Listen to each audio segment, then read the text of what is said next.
وانشق البحار. بسم الله الرحمن الرحيم. إن الحمد لله نحمده ونستعينه ونستغفره ونعوذ بالله من شرور أنفسنا ومن سيئات أعمالنا من يهده الله فلا مضل له ومن يضلل فلا هادي له وأشهد أن لا إله إلا الله وحده لا شريك له وأشهد أن محمدا عبده ورسوله أما بعد. Sekarang kita masuk di kitab yang ditulis oleh Imam Ahmad bin Muhammad bin Hanbal. Pada pertemuan pertama kita telah menjelaskan biografi singkat terhadap penulis kitab ini, yaitu Imam Ahmad bin Hanbal. Sekarang kita masuk di kitab dan kitabnya itu diberikan judul Ushulus Sunnah. Dan biasanya kitab-kitab salaf itu, kitab-kitab ulama-ulama salaf kita, yang memberikan nama itu bukan penulisnya, tetapi yang memberikan nama itu biasanya nusakhnya, yaitu ulama-ulama berikutnya memberikan nama. Terkadang namanya itu disebutkan karena penulisnya itu menyebutkan kalimat itu, sehingga dinamakan misalkan Ushulus Sunnah, karena Imam Ahmad beliau mengatakan di awalnya itu Ushulus Sunnah. Jadi intinya di sini judul kitab kita ini adalah Ushulus Sunnah, ditulis sama Imam Ahmad bin Muhammad bin Hanbal. Dan kitab Ushulus Sunnah itu banyak. Kitab Ushulus Sunnah itu banyak para ulama itu yang mengarang kitab-kitab yang menjelaskan tentang pondasi akidah Ahlussunnah wal Jamaah. Ada yang dinamakan dengan Ushulus Sunnah, ada namanya Syarhus Sunnah, ada namanya Ushul I'tiqad Ahlussunnah. Banyak kitab yang ditulis pembahasannya tentang akidah Ahlussunnah wal Jamaah. Dan kalau kita mempelajari sejarah, kenapa kok ulama-ulama sebelum Imam Ahmad itu jarang mengarang kitab masalah akidah? Itu kenapa yang ramai itu zamannya Imam Ahmad dan setelahnya. Tetapi kalau zaman sebelumnya, Imam Syafi'i, zamannya Imam Malik, zamannya Imam Abu Hanifah, kenapa tidak ada kitab khusus yang ditulis masalah akidah? Karena perdebatan antara Ahlus Sunnah dengan Ahlul Bidah itu tidak terlalu kelihatan. Mengapa? Karena Ahlus Sunnah itu dominan. Ahlus Sunnah itu dominan, sehingga Ahlus Sunnah itu kebanyakan mendiamkan, tidak terlalu banyak membicarakan tentang akidah yang menyimpang. Karena kalau dibicarakan malah nanti menjadi terkenal, sehingga banyak yang membiarkan. Maka kalau kita lihat itu ulama-ulama sebelum Imam Ahmad, fokusnya mereka itu ke pembahasan hadis dan fokusnya itu ke pembahasan fikih.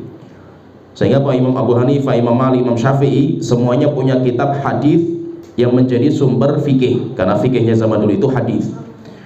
Imam Syafi'i punya kitab Al-Um, nanti Imam Malik punya kitab Muwatta, yang sumbernya itu semuanya kembali kepada Al-Quran dan Sunnah. Tapi kenapa zaman Imam Ahmad mulai dibukukan kitab akidah itu berdiri sendiri? Karena zamannya Imam Ahmad Ahlul Bidah itu kuat, sampai mereka masuk ke kenegaraan, sampai mereka bisa memaksa raja untuk bikin undang-undang yang mengatakan Al-Quran makhluk, sehingga Ahlus Sunnah harus menjelaskan akidah Ahlus Sunnah dan menjelaskan akidah yang menyimpang. Oleh itu kalau kita mencari tulisan Imam Syafi'i yang berkaitan masalah akidah, nggak ada. Yang kita dapatkan itu muridnya Imam Syafi'i, murid seniornya beliau, namanya Imam Al-Muzani. Itu murid seniornya, ngarang kitab namanya Syarhus Sunnah. Karena beliau mendapatkan zaman fitnah khalqul Quran itu beliau mendapatkan, sehingga beliau mengarang kitab menjelaskan akidahnya beliau. Nah, di sini kita masuk di buku matan yang ada di kitab. Kita menjelaskan matannya. Kita penjelasan panjang lebarnya kita nggak terlalu, tetapi kita fokus ke ucapannya Imam Ahmad. Dan kebanyakan pembahasan kitab akidah salaf itu itu kebanyakan pembahasannya itu dinamakan dengan takrir akidah, penetapan akidah Ahlussunnah wal Jamaah, tidak terlalu menjelaskan akidah yang menyimpang. Nanti biasanya kalau kita ingin mendapatkan akidah-akidah yang menyimpang dan bantahannya, maka nanti biasanya di kitab-kitab berikutnya, di kitab-kitab yang tinggi. Seperti misalkan kita pelajari, tapi ini tidak semua santri, tidak semua, kita nggak mengajarkan kepada orang-orang yang masih lemah di akidah. Kita kalau santri yang putra itu, pondok putra itu, kita mengajarkan sudah sampai tingkatan akidah syarah, akidah tahawiyah, dan itu isinya perdebatan bagaimana syubhatnya orang-orang yang menyimpang, kemudian bantahan Ahlussunnah terhadap syubhat itu lengkap. Tetapi itu tidak sembarangan, masuk kitab itu nggak sembarangan.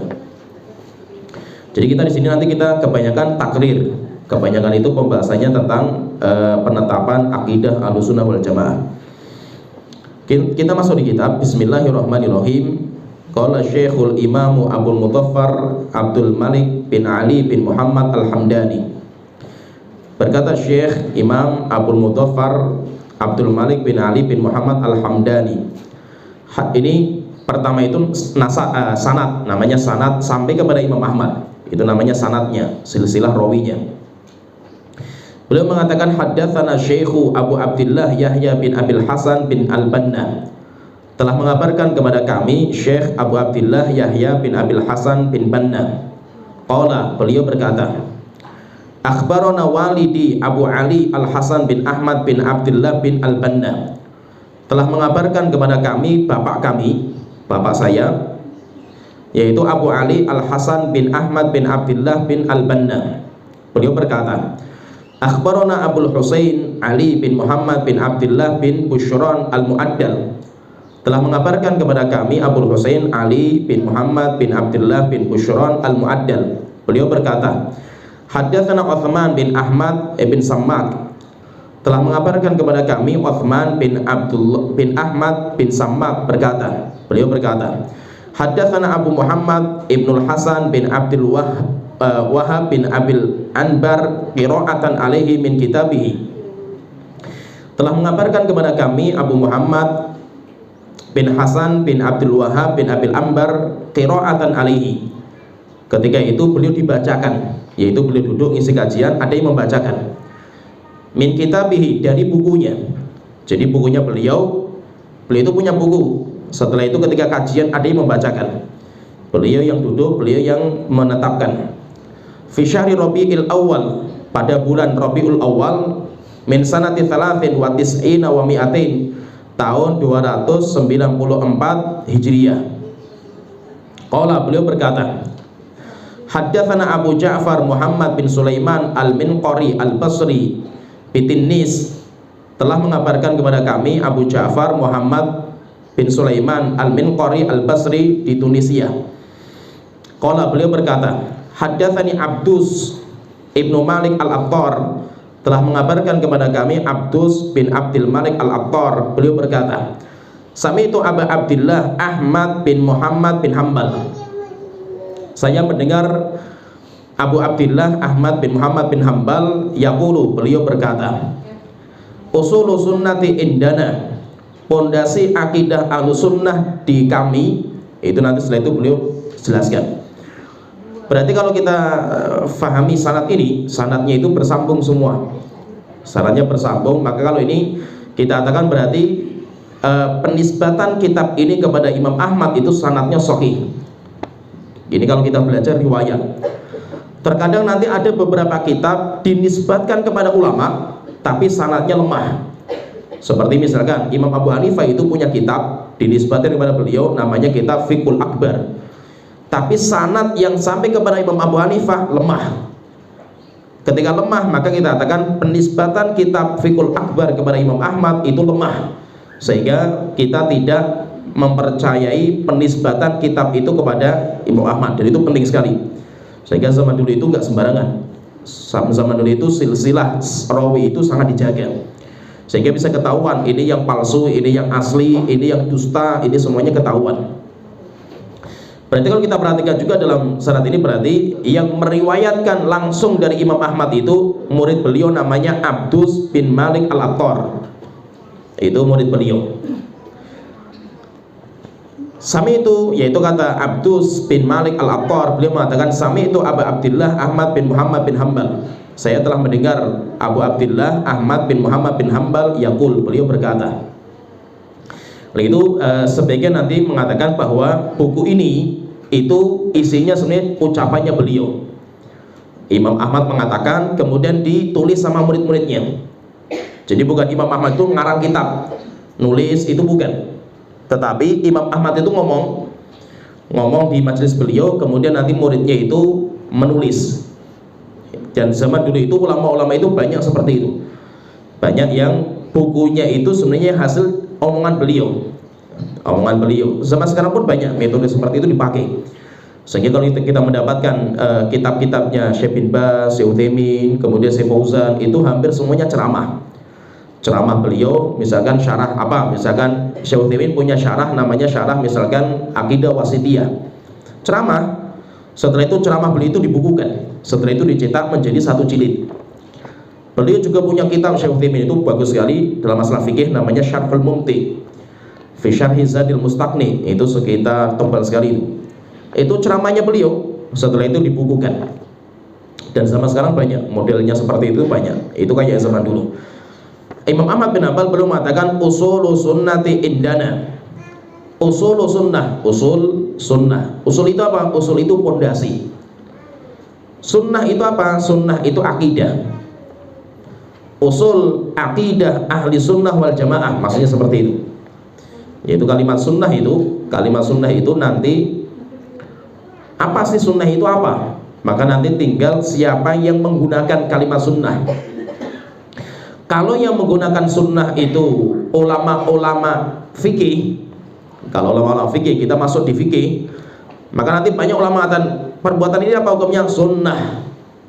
Sunnah itu apa? Sunnah itu ma yuthabu fa'iluhu imtithalan wa la yu'aqab tarikuhu.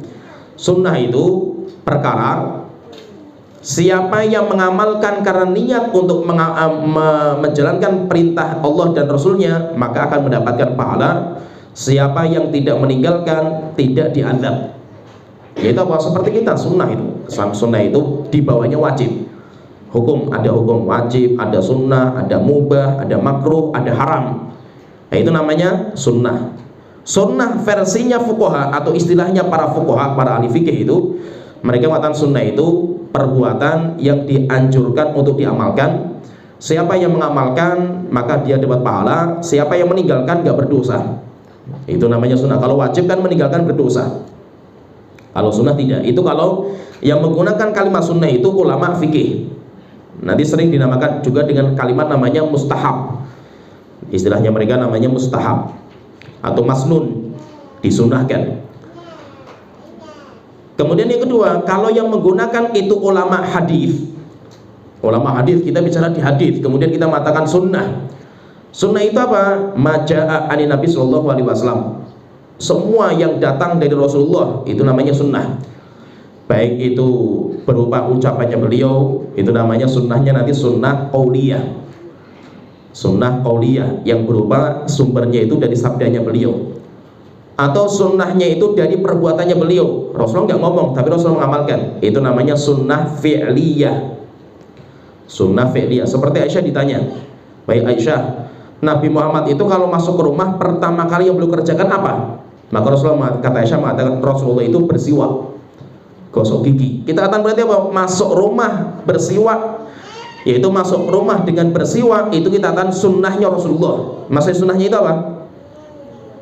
Yaitu perbuatannya Rasulullah SAW. Bukan karena sunnah itu berarti dianjurkan untuk diamalkan, bukan. Kita bukan masalah dianjurkan diamalkan. Kalau dianjurkan untuk diamalkan, itu ulama siapa? Ulama fikih. Kalau ini kita bukan bicara masalah fikih, kita bicara tentang masalah hadis. Kita katakan misalkan Rasulullah itu sholat zuhur seperti 4 kali, dan itu sunnahnya Rasulullah. Maksud sunnahnya Rasul itu apa? Itu yang diperbuat sama Rasulullah SAW. Apakah sunnah itu maksudnya itu berarti diamalkan, itu dianjurkan? Bukan. Karena kita bicaranya di situ masalah hadis. Kalau hadis itu semua yang datang dari Rasulullah, baik yang datang itu keyakinan atau perbuatan atau wajib hukumnya atau hukumnya sunnah, selama itu datang dari Rasulullah itu namanya sunnah. Jadi bisa nanti sumbernya dari ucapan beliau, semua sabdanya Rasulullah itu namanya sunnah qauliyah. Semua perbuatan Rasulullah itu namanya sunnah fi'liyah. Dan diamnya Rasulullah, sahabat yang mengamalkan, Rasulullah tahu dan Rasulullah mendiamkan, membiarkan, itu namanya sunnah takririyah. Namanya sunnahnya takririyah. Seperti ada seorang sahabat yang kalau sholat itu bacanya setiap mau rukuk bacanya Al-Ikhlas. Yang mengamalkan bukan Rasulullah, bukan. Yang mengamalkan seorang sahabat. Akhirnya ditanya, kenapa kamu itu kok beramal seperti itu? Setiap sholat mesti bacanya Al-Ikhlas sebelum rukuk itu. Dia mengatakan innaha sifatur rahman. Surat Al-Ikhlas itu sifatnya Allah Ta'ala. Semuanya kan menjelaskan sifat keesaan Allah Ta'ala. Saya itu cinta sekali dengan surat itu, sehingga saya itu kalau sholat pasti baca surat Al-Ikhlas. Yang mengamalkan siapa itu? Sahabat. Tapi Rasulullah membiarkan. Rasulullah tidak mengingkari perbuatan itu. Maka itu namanya sunnah, dinamakan dengan takririyah. Diamnya Rasulullah terhadap perbuatan sahabat. Jadi semua yang datang dari perbuatan Rasulullah, dari ucapan Rasulullah, dari diamnya Rasulullah, itu dinamakan sunnah versinya ulama ahlul hadis. Ulama ahlul hadis. Jadi kalau ulama ahlul hadis mengatakan itu sunnah, itu yaitu berarti itu datang dari Rasulullah SAW. Hadis atau sunnah itu ya sama dengan hadis. Sunnah itu sama dengan hadis. Kemudian kalau yang memakai kalimat sunnah itu adalah ulama akidah. Ulama akidah seperti yang di depan kita ini, kitab akidah. Sunnah itu apa? Sunnah itu Islam. Sunnah itu Islam. Sunnah itu akidah, gitu. Akidah Islam. Sehingga ketika ulama mengatakan usul sunnah, pondasi sunnah bagi kami, yaitu pondasi akidah. Karena sunnah yang ulama akidah menggunakan ya sunnah itu ya akidah. Oleh itu maksudnya kalimat sunnah itu nanti tinggal siapa yang memakai. Jadi jangan kaget, jangan bingung kalau kok beda-beda gitu loh. Ada yang mengatakan bahwa sholat fardu itu sunnahnya Rasulullah. Kan itu sholat fardu kok sunnah gitu loh. Ya, sunnah itu maksudnya apa? Itu datang dari Rasulullah SAW tata caranya, bukan datang dari Allah. Karena dari Allah itu hanya perintah. Tata caranya bagaimana? Allah tidak pernah menjelaskan tata caranya di Al-Quran. Nanti datang Rasulullah yang mengamalkan. Perbuatan Rasulullah untuk menjelaskan perintah Allah itu namanya sunnahnya beliau. Sunnah secara hadis. Nah, jadi intinya pahami ini. Jadi ketika kita itu mendengar kalimat sunnah itu jangan semua itu dibawa kepada hukum. Kalau ini sunnah, misalkan orang mengatakan jilbab itu atau jenggot itu sunnahnya Rasulullah, nah, kan cuma sunnah. Sunnah kan berarti kan hukumnya dianjurkan. Kalau kita tinggalkan kan nggak berdosa gitu. Kita kan sunnah itu bukan itu. Sunnah itu yang diamalkan sama Rasul itu berjenggot gitu. Nah, jadi maksudnya itu kita katakan sunnahnya Rasul itu mengamalkan. Nah, itu kalau kita katakan sunnah itu hadis. Tapi banyak ulama itu nanti mengatakan dalam kitab mereka usul sunnah, syarh sunnah, itu bicaranya semuanya masalah akidah. Nggak ada pembahasan fikih. Berarti menunjukkan apa? Ulama-ulama kita itu terkadang menggunakan kalimat sunnah untuk pembahasan akidah. Berarti sunnah itu versi ulama akidah ya sunnah itu akidah. Al-Imam Ahmad beliau mengatakan usulu sunnati indana, pondasi akidah ahlu sunnah menurut kami. Nanti setelah itu dibuat satu persatu. Jadi ada nomornya. Kalau di sini ada nomornya itu sampai nanti 50. Sampai nanti 50 akidah. Kita baca secara ringkas. Yang pertama, akidah yang pertama, at-tamassuku bima kana alaihi ashabur rasuli sallallahu alaihi wasallam. Jadi yang pertama, sunnah itu apa? Berpegang teguh dengan jalan para sahabat Rasulullah sallallahu alaihi wasallam. Ini yang pertama. Jadi akidah Ahlussunnah itu, pondasi akidah Ahlussunnah yang pertama yang perlu ingatkan, yang pertama paling penting ini, yaitu kita itu berakidah dengan akidahnya para sahabat. Ini yang pertama. Kemudian yang kedua, wal iktida'u bihim, dan kita mengambil qudwah mereka, yaitu mereka para sahabat kita jadikan sebagai qudwah kita, sebagai suri toladan kita. wa tarkul bid'ah. Kemudian yang ketiga, kita meninggalkan bid'ah. Wa kullu bid'atin fahiya dhalalatun. Yang keempat, karena setiap bid'ah itu adalah sesat. Ini kita baca sampai ke-6. Wa tarkul khusumati wa tarkul julusi ma ashabil ahwa. Dan meninggalkan perdebatan, permusuhan, dan meninggalkan duduk bersama ahlul bidah. Kemudian yang ke-6, wa tarkul mira'i wal jidali wal khusumati fiddin. Dan kita meninggalkan perdebatan, kita meninggalkan keributan serta pertikaian di dalam masalah agama. Ini ada 6 poin pertama, dan ini semuanya paling inti menjelaskan tentang akidah Ahlussunnah wal Jamaah. Yang pertama, akidah Ahlussunnah wal Jamaah yang pertama itu at-tamassuku bima kana alaihi ashabur rasul. Ahlussunnah wal Jamaah itu mereka berakidah dengan memegang akidahnya para sahabat. Jadi alhamdulillah kita perlu bersyukur kepada Allah Ta'ala bahwa akidah Islam itu terwariskan. Maksudnya terwariskan itu Nabi Muhammad meninggal dunia, ada yang mewariskan, yaitu para sahabat. Para sahabat mengajarkan kepada para tabi'in sehingga masih murni. Para tabi'in mengajarkan kepada para tabi'ut tabi'in. Para tabi'ut tabi'in nanti mengajarkan kepada murid-murid mereka sampai datang ke imam-imam kita, Imam Ahmad, Imam Bukhari, Imam Muslim, dan yang lainnya, dan mereka membukukan akidah para sahabat. Oleh itu kalau kita itu mau kembali kepada para sahabat, bisa nggak kita itu beragama dengan kembali kepada para sahabat walaupun zamannya sudah ribuan tahun yang lalu itu? Bisa, dengan cara kita kembali kepada pendapat ulama-ulama kita yang menisbatkan kepada sahabat, yaitu para sahabat itu akidahnya seperti ini, akidahnya para sahabat seperti ini.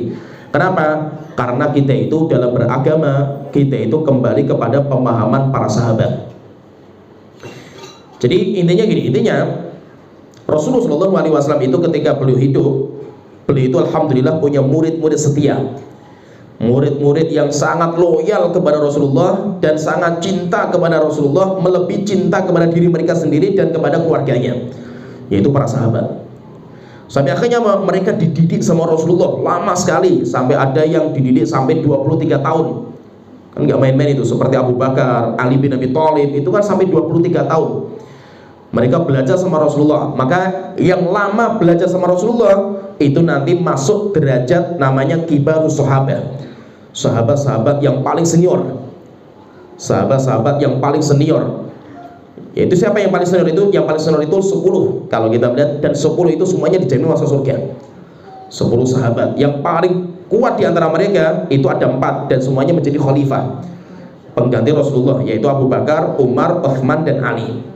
Itu orang-orang dijamin masuk surga semua itu. Mereka penghuni dunia, jasad mereka di dunia, tapi mereka sudah dijamin masuk surga. Bahkan Rasulullah sudah menyebutkan tempat tinggal mereka itu. Seperti Rasul itu pernah masuk ke surga, melihat ada sebuah istana yang sangat-sangat megah sekali. Istana yang sangat megah. Rasulullah tanya sama Jibril, ya Jibril, siapa ini? Milik siapa ini? Maka Jibril mengatakan milik pemuda dari Quraisy. Hanya ditanya siapa pemuda itu? Apakah saya, wahai Jibril? Bukan. Terus tanya terus siapa? Maka Jibril mengatakan ini miliknya Umar. Miliknya Umar. Setelah itu Rasulullah datang cerita. Kemudian pas Umar waktu itu di situ diceritakan, wahai Umar, kamu itu sudah siapkan surga, yaitu rumah di surga itu sudah disiapkan. Berarti apa? Mereka itu masih hidup di dunia, tapi mereka sudah punya tempat tinggal di surga, dan mereka sudah tahu. Mereka sudah tahu. Rasulullah sudah menyebutkan mereka, ini di surga, ini di surga, ini di surga. Sehingga apa? Karena kehebatan mereka dari didikan Rasulullah SAW itu. Dan gak sembarangan para sahabat itu dipilih sama Allah, itu gak main-main mereka itu.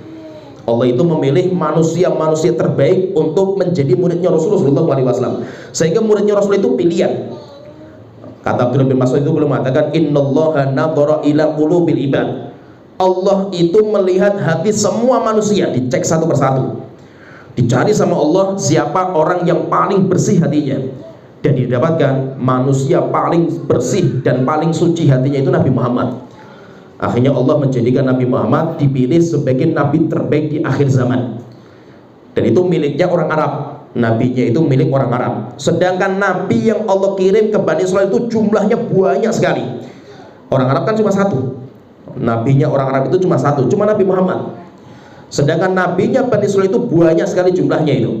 Maka Allah itu mengutamakan dua anaknya Nabi Ibrahim, Ismail dan Ishak. Ismail cikal bakal Arab, Ishak cikal bakal Bani Israil.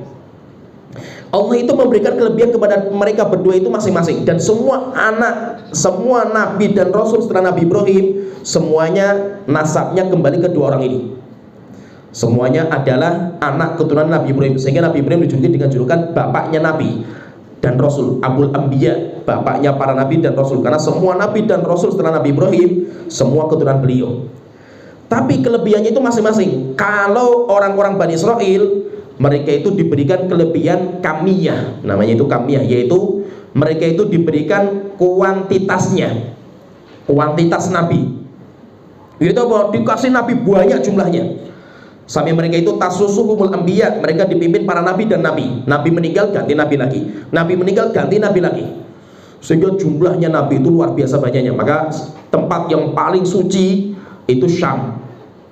Kenapa kok Syam yang paling suci itu? Karena Syam itu menampung jasad para nabi dan rasul terbanyak. Sehingga jasad nabi dan rasul yang terbanyak itu ya di Syam, Palestina dan sekitarnya itu. Sampai menjadi negeri yang diberkahi. Allati barokna haulaha, kata Allah Ta'ala, kami berkahi negerinya. Kenapa? Karena menampung jasadnya para nabi dan rasul. Jadi kalau orang Bani Israil itu diberikan sama Allah kuantitas nabi, jumlahnya banyak sekali. Sedangkan orang Arab keturunan Nabi Ismail diberikan nabi kualitasnya. Satu nabi yang dikasih sama Allah Ta'ala, orang Arab itu satu, tapi nabi yang terbaik. Dan nabi yang satu ini mengalahkan semua nabi-nabi Bani Israil. Semuanya kalah semua dengan satu nabi. Kenapa? Karena nabi kita Muhammad itu manusia terbaik. Maka ketika Allah memilih Nabi Muhammad, nabi yang terbaik, apalagi dijadikan sebagai nabi penutup terakhir, maka Allah itu mencari lagi manusia yang hatinya itu paling bersih setelah itu. Maka Allah ngecek semua hati manusia, dicek satu persatu. Setelah nabi dan rasul, dicek semua hati. Akhirnya mendapatkan hati yang paling bersih, itu hatinya para sahabat. Akhirnya mereka lah yang dipilih sama Allah Ta'ala untuk menjadi yaitu penolong Nabi Muhammad SAW. Dan mereka murid sejatinya Rasulullah SAW yang luar biasa. Tunduk patuhnya kepada Rasulullah luar biasa. Itu melebihi murid sejatinya Nabi Isa dan melebihi murid sejatinya Nabi Musa. Coba kalau kita lihat Nabi Musa saja itu, Nabi Musa kan nabi terbaiknya Bani Israil. Sampai Nabi Musa itu pengikutnya terbanyak di kalangan Bani Israil. Nabi terbanyak pengikutnya kedua itu kan Nabi Musa. Nabi pertama Nabi Muhammad. Nabi Musa itu punya murid-murid sejati, murid-murid yang sejati lah, murid-murid terbaiknya Nabi Musa. Itu saja ketika diperintahkan untuk berperang, setelah diselamatkan dari Fir'aun Mesir, setelah itu mereka keluar dari Fir'aun, diajak sama Nabi Musa untuk masuk ke Palestina waktu itu. Tapi di Palestina dipimpin sama raja yang zalim. Nabi Musa mengatakan, wahai kaumku, ayo kita pergi ke Palestina, kita perangi raja yang zalim sampai kita bisa pulang kampung. Karena memang asalnya kan dari Palestina. Apa kata mereka, murid-muridnya itu, umatnya itu, idhab anta wa rabbuka faqatila. Wahai Musa, sudah kamu pergi dulu saja sama Tuhan kamu, perang dulu, nanti kalau sudah menang kita ikuti gitu. Akhirnya apa? Sampai Nabi Musa meninggal dunia, Bani Israil itu belum punya tempat. Keluar dari Mesir. Setelah itu kemana? Mereka kocar-kacir mereka itu, karena mereka nggak berani masuk ke Palestina. Nanti yang membawa mereka masuk ke Palestina itu murid sejatinya Nabi Musa, yang diangkat juga jadi nabi setelah beliau, namanya Yusha bin Nun. Murid yang dia itu bersama Nabi Musa belajar sama Nabi Khidir, yang bawa ikan di surat Kahfi itu. Nah, itu namanya Yusha bin Nun, dia nabi juga. Dia nanti yang membawa Bani Israil masuk ke Palestina dengan peperangan besar sekali, dahsyat peperangannya itu melawan raja yang zalim di Palestina. Sampai akhirnya matahari diberhentikan sama Yusha bin Nun, dan satu-satunya nabi yang bisa menghentikan matahari dia. Jadi peperangan sudah mau selesai, sudah habis-habisan lah, sudah mau selesai, matahari itu sudah mau tenggelam. Dan peraturan zaman dulu, matahari tenggelam, peperangan harus berakhir. Tidak boleh perang di malam hari, nggak boleh. Sehingga tinggal sedikit menang itu. Akhirnya Yusha bin Nun mengatakan, matahari, engkau hamba yang Allah ciptakan, diperintahkan untuk berjalan. Saya juga hamba yang Allah ciptakan, diperintahkan untuk memerangi orang kafir. Saya perintahkan kamu sekarang untuk diam. Akhirnya matahari itu diam, dan yang bisa menghentikan matahari cuma diam. Ya, namanya Yusha bin Nun. Coba, murid sejatinya Nabi Musa saja itu masih kurang percaya sama Nabi Musa itu. Sampai akhirnya mengatakan, Nabi Musa, kamu perang dulu saja sama Allah lah gitu. Nanti kalau sudah menang baru kita ikuti gitu. Siapa itu? Muridnya Nabi Musa. Kita lihat Hawariyun. Hawariyun itu muridnya Nabi Isa alaihissalam. Hawariyun itu mereka beriman sama Nabi Musa sampai mereka siap berkorban nyawa mereka untuk Nabi Isa alaihissalam. Subhanallah, mereka itu sampai minta sama Nabi Isa, wahai Isa, mampu nggak Tuhan kamu itu menurunkan ma'idatan minas sama, dalam surat Al-Maidah itu, satu meja makan berisi makanan yang penuh dari atas langit. Akhirnya Nabi Musa mengatakan, wahai umatku, wahai murid-muridku, ittaqullah, bertakwalah kamu kepada Allah Ta'ala. Kata mereka, wahai Isa, enggak, kami itu pengen mantap lagi hati kita itu, apakah kamu itu benar gitu. Setingkat siapa itu? Hawariyun, enggak main-main itu. Murid sejatinya Nabi Isa saja sampai minta seperti ini. Apakah ini ada pada zaman Rasulullah atau para sahabat? Para sahabat nggak ada yang seperti itu. Sehingga sampai umatnya Nabi Musa di kitab Taurat, umatnya Nabi Isa di kitab Injil, di kitab suci mereka itu sudah disebutkan murid terbaiknya para nabi adalah muridnya Nabi Muhammad SAW, yaitu para sahabat. Nabi Muhammad itu ketika perang Uhud itu kan berat sekali bagi para sahabat. Kenapa? Karena perang Uhud itu harus keluar dari Madinah, dan kesepakatan dengan orang Ansor ketika Rasulullah hijrah ke Madinah, kesepakatan dengan orang Ansor itu hanya membela Nabi Muhammad dan Muhajirin di dalam Madinah. Di luar Madinah itu nggak ada kesepakatan. Akhirnya kita pergi ke Uhud, kalau yang berangkat itu cuma Muhajirin, habis kita dilawan sama orang kafir Quraisy. Akhirnya Rasulullah kumpulkan para sahabat, bicara masalah jihad. Setelah itu berdiri Abu Bakar ngomong, kata Rasul, duduk ya bawa dulu. Setelah itu berdiri Umar, kata Rasul, duduk. Berdiri para sahabat Muhajirin, duduk. Kenapa? Karena Rasulullah menunggu jawaban orang Ansor, gimana orang Ansor itu. Akhirnya tiba-tiba berdiri pemimpin kabilah orang Ansor mengatakan, ya Rasulullah, kami tahu siapa yang kau inginkan dalam rapat ini, yaitu apakah engkau inginkan kami ya Rasulullah? Maka Rasulullah mengatakan, ajal, benar. Kita menunggu jawaban kalian itu gimana. Apakah kalian membela kita di Uhud atau kalian tidak? Itu yang kita tunggu jawaban kalian. Akhirnya ketua kabilah ini mengatakan, ya Rasulullah, kami bukan umatnya Nabi Musa yang ketika diperintahkan jihad sama nabinya mengatakan, idhab anta wa rabbuka faqatila inna hahuna qaidun. Pergilah engkau ya Nabi Musa bersama Tuhan kamu perang, kita tunggu saja di sini. Nanti kalau engkau sudah kelihatan menang, kita ikuti. Tapi kita katakan, ya Rasulullah, idhab anta wa rabbuka faqatila inna ma'akuma muqatilun. Pergilah engkau ya Rasulullah bersama Tuhan kamu kemana saja engkau berada, kami akan berperang habis-habisan membela engkau. Setelah itu dia mengatakan, ya Rasulullah, jika seandainya engkau perintahkan kami untuk mengarungi samudra, kita berenang, gak ada satupun perang Ansor yang terlambat, semuanya pasti akan berenang karena ngikuti engkau ya Rasulullah SAW. Akhirnya wajahnya Rasulullah berseri-seri. Setelah itu berangkat perang. Menunjukkan apa? Para sahabat itu nggak main-main mereka itu. Sampai akhirnya ada sebuah kejadian yang ya menggugah hati lah kalau kita itu lihat itu ceritanya, masya Allah itu. Ketika Rasulullah itu perang Hunain. Perang Hunain itu kapan? Perang ketika selesai dibukanya kota Mekah. Kan kaum muslimin dan para sahabat semua kan berangkat ke Mekah, menaklukkan kota Mekah sampai jatuh. Setelah itu berharap-harap dihancurkan, semuanya dihancurkan, patung-patung itu. Setelah itu orang-orang kafir yang belum beriman, orang Mekah yang belum beriman, kumpul di Hunain. Rasulullah berangkat dengan pasukan besar sekali, 12.000 pasukannya itu. Sedangkan orang kafir cuma 22.000, sehingga jumlahnya lebih banyak kaum muslimin daripada orang kafir. Akhirnya di tengah jalan itu, orang-orang mukmin itu sombong. Kita sekarang jumlah kita banyak, nggak mungkin kita kalah. Sehingga Allah telah mengatakan, in a'jabatkum kathratukum, ingat ketika kalian sombong dengan jumlah kalian, tidak bermanfaat jumlah kalian di hadapan Allah Ta'ala. Akhirnya ketika datang di Hunain, belum apa-apa, Rasulullah belum bikin apa-apa lah, belum bikin kemah dan yang lainnya, sudah diserang sama mereka. Mereka sudah bersembunyi. Akhirnya kocar kacir para sahabat itu, sampai ada yang meninggal, ada yang bunuh saudara sendiri dan yang lainnya. Setelah itu dikumpulkan, mereka ditenangkan hatinya sama Rasulullah, sama Allah Ta'ala, kemudian berkumpul, akhirnya bisa memerangi sampai habis mereka itu. Dan Rasulullah itu mendapatkan ghanimah yang melimpah. Kenapa? Karena di perang Hunain itu enggak seperti biasanya, yaitu orang perang Hunain itu orang kafir itu membawa semua hartanya semuanya dibawa, istrinya dibawa, taruh di belakang untuk memotivasi perang mereka. Kalau kita kalah, semua harta kita habis. yaitu harta yang kita miliki, istri kita, semua anak kita, semuanya akan habis semua untuk memotivasi mereka perang. Rupanya kalah juga mereka itu, sehingga Rasulullah mendapatkan ghanimah yang luar biasa banyaknya. Lah ghanimah yang diambil sama Rasulullah yaitu dimenangkan sama beliau, Rasul itu bagi-bagi kepada orang-orang yang baru masuk Islam. Apalagi ketua-ketua kabilah. Ada ketua kabilah yang dikasih 400 ekor onta, ada satu orang yang dikasih 200 ekor onta, ada yang dikasih harta banyak, perhiasan dan yang lainnya. Tapi orang Ansor gak diberikan sedikit pun harta sama Rasulullah SAW. Sampai akhirnya bingung orang Ansor itu. Kami yang berperang mati-matian sampai berlumuran darah pedang-pedang kita, kalau menang kita nggak mendapatkan harta sama sekali itu. Kenapa kok dikasih sama orang-orang Mekah semua gitu yang baru masuk Islam itu? Akhirnya mereka mulai, ya dalam hati mereka itu kayak ada protes sedikit sama Rasulullah lah itu. Akhirnya Rasulullah dengar kabar kalau orang Ansor itu kayak mengkritiki Rasulullah dalam masalah ini. Akhirnya Rasulullah itu kumpulkan semua orang Ansor.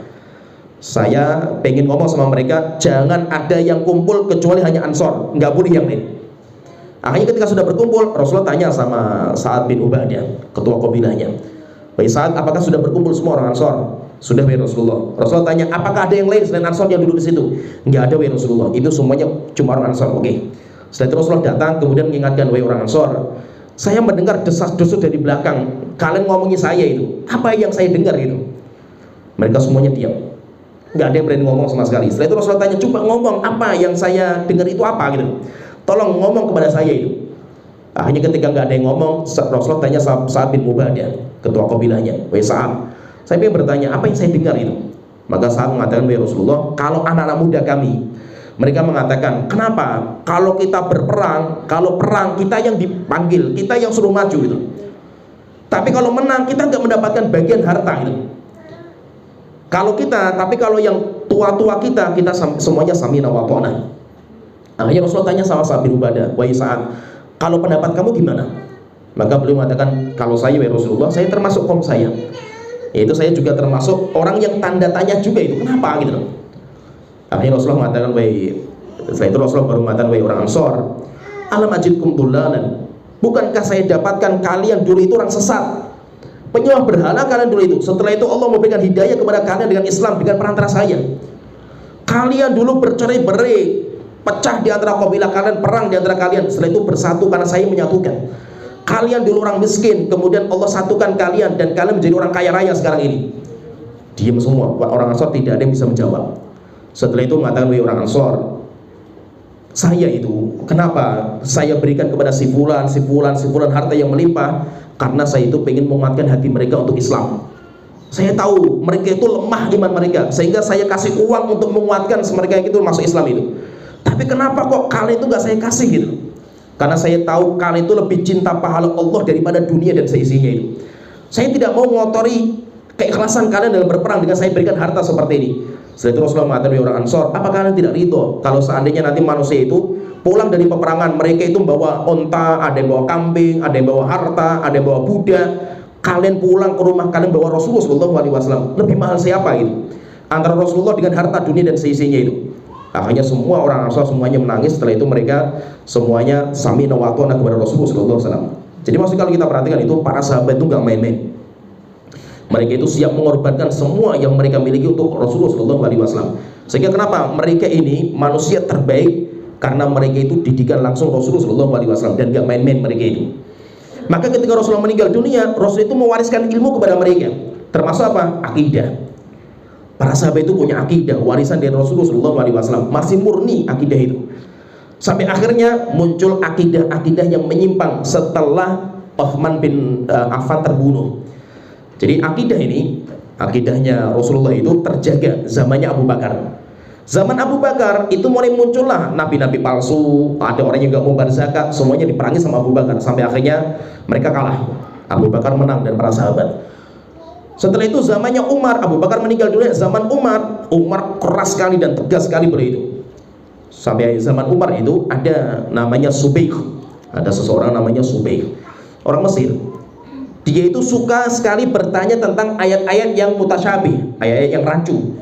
Sudah ditanyakan sampai banyak orang yang bingung itu memahami Al-Quran karena diceritakan kepada Umar, sampaikan kepada Umar, wahai Umar, ada seorang mujahid di antara kita itu namanya Subih, sukanya itu menyebarkan fitnah, itu menyebarkan syubhat, tanya ai masih rancung, kita semuanya bingung.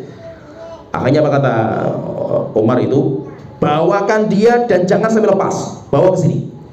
Akhirnya dirantai sama pemimpin kaum muslimin, dibawa kepada Umar. Rupanya Umar itu sudah menyiapkan pelepah kurma. Sampai ke Umar, langsung dipukul kepalanya sama pelepah kurma sampai bercucuran darah. Setelah itu apa? Ketika sudah bercucuran darah, kata Umar, penjara, taruh di penjara. Nanti kalau sudah sembuh, bawa lagi ke sini.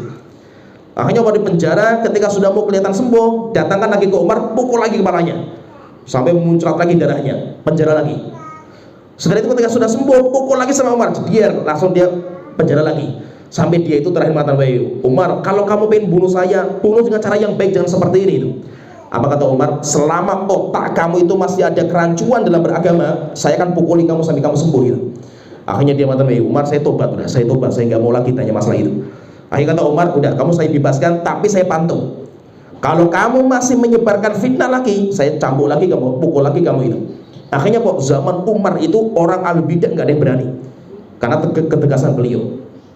Tapi rupanya apa? Umar pun jatuh juga, jebol. Bentengnya Islam itu jebol, sampai akhirnya Umar terbunuh, dibunuh sama Abu Lu'lu'at al-Majusi. Ya, ketika zaman Umar selesai, datang zamannya Utsman. Utsman itu orangnya itu, dia itu pemalu, orang yang sangat pemalu Utsman itu, dan orangnya itu kasihan, nggak bisa tegas beliau itu, nggak seperti zaman Abu Bakar dan zaman Umar.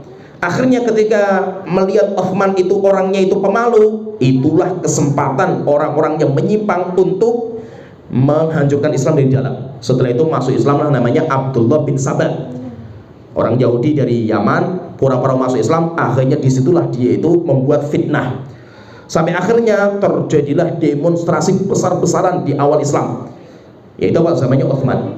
Sampai akhirnya Utsman terbunuh di demo besar-besaran, kemudian rumahnya dibakar. Setelah itu dijebol, kemudian Utsman itu dibunuh sama mereka dengan cara yang sangat keji sama para pendemo. Ketika sudah terbunuh, akhirnya terjadilah perpecahan di kalangan sahabat antara Ali dengan Aisyah dalam perang Jamal, perang gara-gara masalah Utsman, pembunuhan Utsman itu. Bagaimana cara menyikapi? Setelah itu nanti antara Ali dengan Muawiyah dalam perang Siffin. Selesai perang Siffin, maka muncullah Ahlul Bidah pertama. Kelompok sesat pertama kali muncul yaitu Syiah dan Khawarij. Setelah itu apa? Berarti mulai muncul akidah yang baru, bukan akidahnya para sahabat, muncul akidah yang baru. Maka itu ketika sudah muncul Syiah dan Khawarij, siapa yang menyampaikan hadis, ditanya, samulana rijalakum, mana rawinya, kamu dapat dari mana? Oleh itu Muhammad bin Sirin, ulama tabi'in, mengatakan kanu la yas'aluna 'anil isnad. Dahulu orang itu nggak pernah tanya tentang sanad. Sanad itu tadi silsilah rawi itu. Nggak pernah tanya, kenapa? Semuanya itu terpercaya. Mereka itu orang-orang yang bersih, mereka itu terpercaya semua. Falamma waqa'atil fitnah, tapi ketika sudah terjadi fitnah itu terbunuhnya Utsman. Sampai akhirnya muncul Syiah dan Khawarij. Syiah kerjanya bikin hadis palsu Syiah itu. Akhirnya apa? Mulai muncullah keyakinan-keyakinan yang aneh itu di Islam itu gara-gara Syiah itu. Maka ketika ada orang menyampaikan Rasul itu seperti ini, maka para ulama mengatakan qalu samulana rijalakum, mana kamu dapat dari mana? Oh, kami dapat dari si A. Si A dari siapa?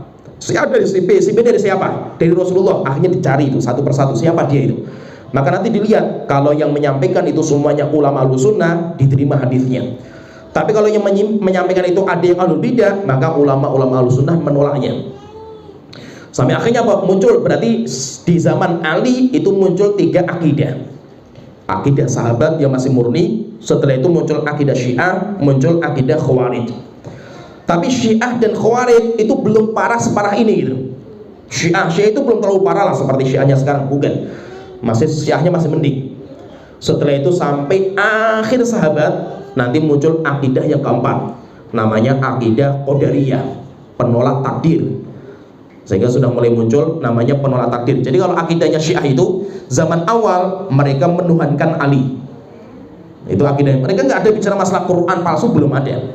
Karena itu nanti, akidah itu nanti. Mereka itu mengatakan bahwasanya Ali itu adalah Tuhan, atau Ali itu adalah wasiatnya Rasulullah gitu. Sedangkan Khawarij mengkafirkan Ali. Jadi kayak Syiah dan Khawarij itu tabrakan. Setelah itu nanti muncul akidah yang ketiga, zaman akhir sahabat, Qadariyah, takdir itu nggak ada. Allah itu tahu kejadian setelah terjadi, sehingga namanya Qadariyah. Sampai berakhir zaman sahabat, setelah itu zaman tabi'in, muncul lagi akidah namanya Mu'tazilah. Akidah Mu'tazilah itu pendewa akal, sehingga rujukannya akal. Zamannya Imam Hasan Al-Basri, muridnya beliau namanya Wasil bin Atha mencetuskan akidah baru namanya Mu'tazilah.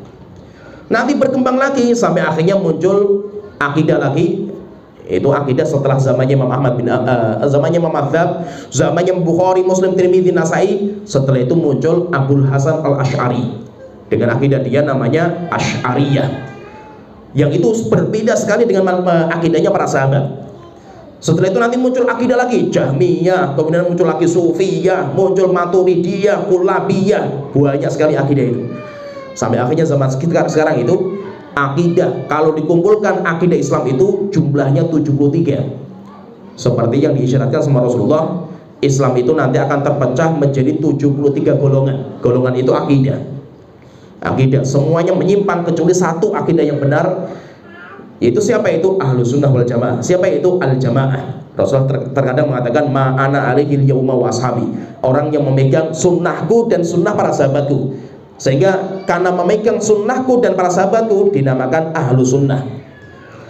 Dalam riwayat yang lain Rasul ketika ditanya, ya Rasulullah, golongan yang selamat itu siapa? Al jamaah, kata Rasulullah itu mengatakan al jamaah, sehingga dibuatlah nama ahlu sunnah wal jamaah. Itu penamaan dari tadi hadis tadi ketika Rasulullah mengisyaratkan satu golongan yang selamat. Rasulullah juga mengatakan dalam hadisnya itu, la tazalu ta'ifatun min ummati, senantiasa salah satu dari umatku itu berdiri di atas kebenaran sampai hari kiamat. La yadurruhum man khadzalahum wala man khalafahum, tidak mencelakakan mereka orang yang membenci mereka dan menyelisih mereka sampai datang perintah Allah Ta'ala. Itu satu kelompok yang terus masih ada. Yaitu siapa itu? Orang yang terus kembali kepada akidah Islam yang murni. Tapi kalau kita zaman sekarang pengen kembali langsung kepada akidahnya para sahabat, nggak bisa, kecuali dengan perantara. Perantaranya siapa? Perantaranya ulama-ulama kita. Ulama-ulama kita itu perantara kita untuk sampai kepada akidahnya para sahabat. Dan nanti itu yang akan membunuh Dajjal dan yang akan menghancurkan Yahudi dalam perang besar, namanya perang Armageddon istilahnya, kalau istilahnya zaman sekarang Armageddon. Perang besar itu kan Rasulullah mengatakan la tuqatilannal yahud, kalian nanti akan memerangi orang-orang Yahudi. Sampai batu bicara, pohon bicara, mengatakan wahai muslim, di belakang saya ada orang Yahudi, bunuhlah. Semuanya diperangi mereka, kecuali satu pohon yang gak mau bicara, yaitu pohon Gharqad yang sekarang ditanam besar-besaran di Israel.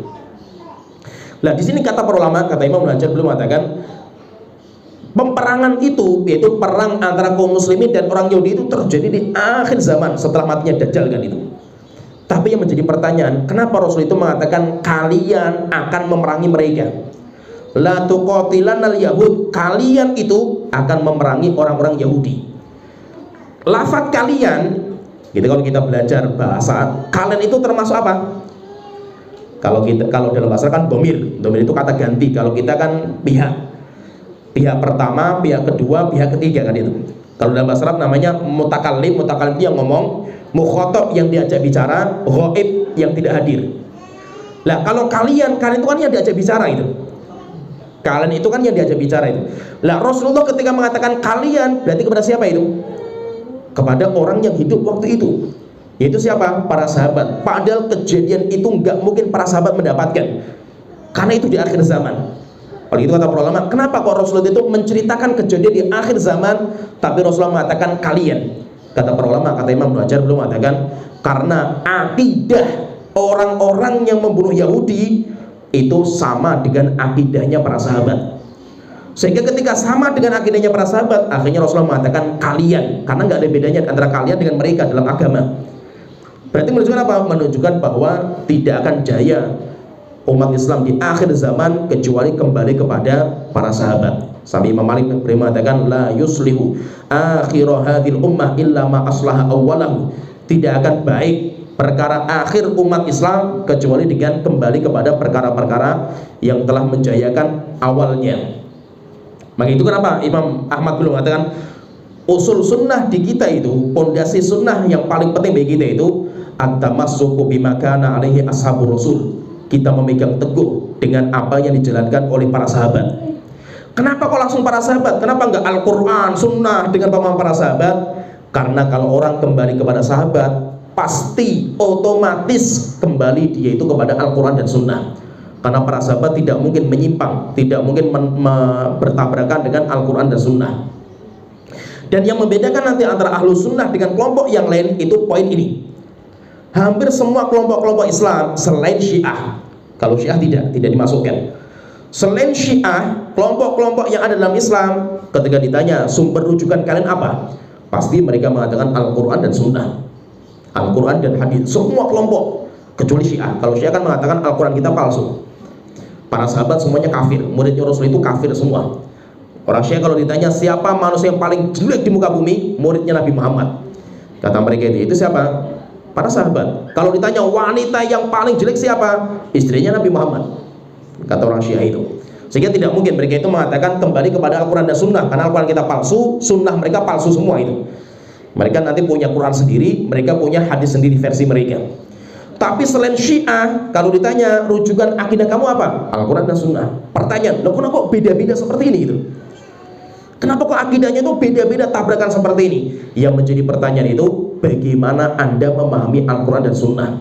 Ada yang memahami Al-Quran dan Sunnah dengan otaknya sendiri gitu.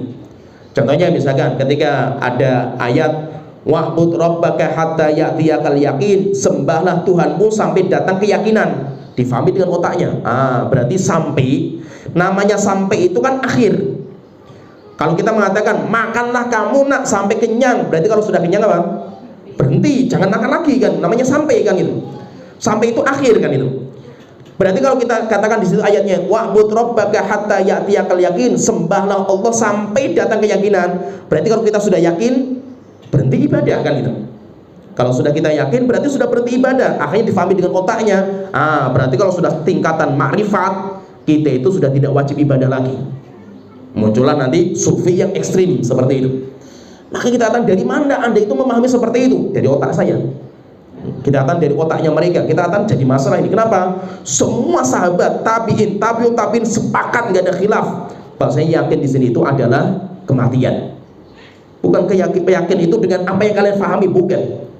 Nah itu menunjukkan apa? Berarti mereka itu punya dalil, Al-Quran dan hadis itu punya mereka itu. Yang menjadi masalah itu bagaimana cara memahami.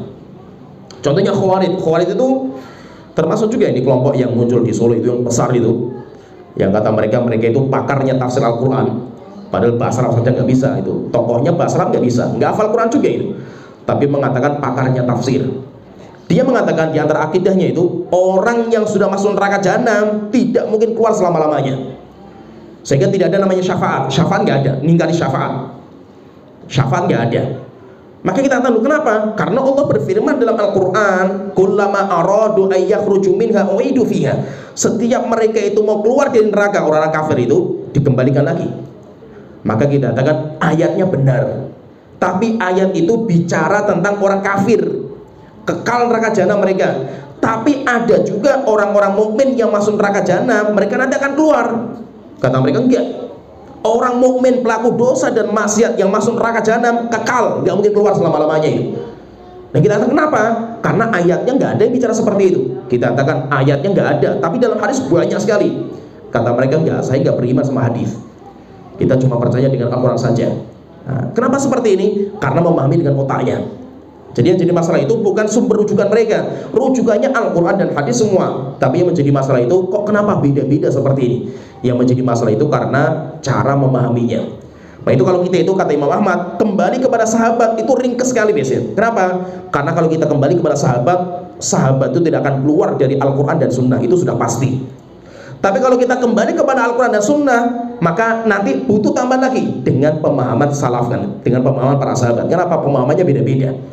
Nah itu ini yang disampaikan sama Imam Ahmad itu ringkas sekali, yaitu kita itu kembali kepada para sahabat Rasulullah. Itu akidah kita seperti kenapa? Dengan kita kembali, kita sudah kembali kepada Al-Quran dan Sunnah. Wal iqtida'u bihim. Kemudian yang kedua, kita itu harus mengikuti mereka, sehingga sumber keselamatan kita itu kembali kepada para sahabat. Oleh itu Allah telah mengatakan dalam Al-Quran, fa in amanu bimithli ma amantum bihi faqad ihtadaw. Jika seandainya mereka manusia beriman seperti imannya kalian, niscaya mereka itu akan mendapatkan petunjuk. Siapa kalian itu? Para sahabat. sehingga dikaitkan dengan para sahabat. Nah, itu sahabat manusia terbaik. Kalau kita bisa mengikuti mereka, maka kita itu akan selamat. Wa tarkul bidah, kemudian yang ketiga, meninggalkan perkara baru yang sahabat nggak pernah tahu, apalagi dalam masalah akidah. Oleh itu kalau kita lihat debatnya Imam Ahmad dengan Ahmad bin Abi Duat itu semuanya dengan kembalikan kepada sahabat. Sahabat tahu nggak akidah seperti ini? Sahabat nggak tahu, berarti bid'ah itu kalau sahabat nggak tahu, nggak mungkin gitu. Sahabat itu nggak tahu akidah gitu. Oleh itu ada kaidah disampaikan oleh Imam Abdullah bin Mas'ud. Beliau mengatakan lau kana khairan lasabaquna ilaihi. Jika seandainya ini kebaikan, pasti para sahabat itu lebih awal dalam menjalankan daripada kita. Sehingga akidah kita itu, poin akidah kita itu jangan membuat perkara baru di dalam akidah. Maka beliau mengatakan wa kullu bid'atin fahiya dhalalah, karena setiap perkara yang baru itu semuanya sesat. Setelah itu yang kelima, poin yang kelima, wa tarkul khusumati wa tarkul julusi ma ashabil ahwa, dan kita tinggalkan permusuhan dan duduk-duduk dengan ahlul ahwa, pengekor hawa nafsu. Pertanyaan, kenapa kok ahlul bidah itu sering dinamakan dengan pengekor hawa nafsu? Nah kan mereka bukan pelaku maksiat, minum khamr, berzina, bukan. Kita katakan mereka itu pengekor hawa nafsu dalam beragama, karena agama mereka itu rujukannya selera, rujukannya itu hawa nafsu, bukan dalil. Ketika mereka beragama bukan dalil tapi hawa nafsu, selera, pokoknya, nah itu yang dinamakan dengan ahlul ahwa. Mereka itu beragama sesuai dengan selera mereka, sehingga mereka nggak punya ilmu. Kayak itu beliau mengatakan kita tinggalkan untuk bermusuhan dengan mereka. Masih bermusuhan itu kita nggak usah debat dengan mereka. Demikian juga kita itu tidak usah duduk bersama mereka. Kenapa? Bahaya. Kecuali bagi orang yang punya ilmu, tapi itu nggak mudah. Kalau orang-orang awam jangan, bahaya. Tetapi kalau kita itu punya ilmu, boleh. Ulama-ulama kita membantah ahlul bidah, duduk bersama mereka untuk membantah mereka banyak, sehingga nanti semuanya ada rinciannya. Setelah itu beliau mengatakan watarkul mira'i wal jidali wal khusumati fiddin, dan kita tinggalkan perdebatan, kita tinggalkan jidal, permusuhan, adu argumen, wal khusumati fiddin, serta pertikaian dalam masalah agama. Kecuali kalau kita itu diskusi ilmiah untuk mencari kebenaran. Kalau diskusi ilmiah untuk mencari kebenaran itu harus. Tetapi kalau kita diskusi untuk ngotot-ngototan, wis pokoknya saya menang, pokoknya wis itu, nggak kenal dalil, nggak kenal Quran dan hadis, yang penting pokoknya saya menang itu. Kalau seperti ini tercela. Apalagi kalau orang itu agamanya itu ngikuti diskusi. Ngikuti diskusi apa? Yang menang ya dia itu ikuti, yang kalah ya kita. Maka kalau seperti ini tidak. Kenapa? Karena kita itu punya akidah yang murni. Akidah kita adalah akidah para sahabat murni. Gara-gara kita kalah debat, akhirnya kita harus mengikuti mereka, kita enggak. Nah itu apa? Kita itu tidak membuka diskusi, perdebatan dengan ahlul bidah secara terbuka, dilihat sama orang awam, karena bahaya. Tetapi kalau secara prakteknya, banyak ulama-ulama kita itu yang diskusi dengan mereka, debat dengan mereka, itu biasa ulama-ulama kita itu.